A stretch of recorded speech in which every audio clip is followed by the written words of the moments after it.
Malgré sans langue el gende de multiples services.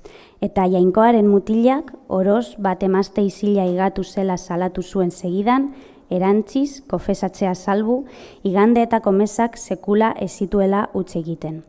Beti oromen zen, 13. Kalbarioaren harri tailuaren itzalean, neork ulertzen ez zuen hizkuntza batean marmaraz, eskuak gurutzatuak eta burua apalik egiazko fededunaren plantan. Madalen ezen zozoa, ahoskatu zuen apesak, Espain izkinan herri bat marraztuz. Arbasoen mintzoan, kontrizionezko akta burutik buru xuxurla zezakeelako, eta hartzen dut xede, zinbat zu gehiago ez ofentsatzeko, eta zure borondateari amore emateko, amen. Apesaren ondotik, kliski-klaska estiz, apespikuak intzentzua barreiatu zuen Elizaren barnean. Que la paix du Seigneur soit toujours avec vous, mikroetan oiukatuz. Fidelek lepoak plegatu zituzten eta itzineko hautatuen lerroetatik malko hotz zenbait egaldatu ziren.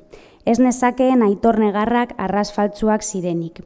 Politikari eta estatuko ordezkarientzat euskara jostailu, mehatxu eta xantaia tresna gisa noizbait faltatuko zela segurutzat jotzen ahal nuelako. Zerekin atxikiko gintuzten gero? Enegalde antzuak ezabatu zituen kultura ministroaren mintzaldi kartzuak.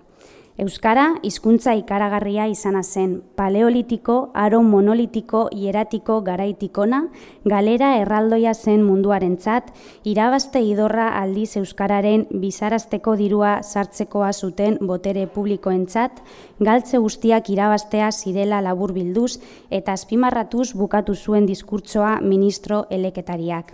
Kazetariak grabatzen eta esliz-eslas argazkiak ateratzen ari ziren bitartean.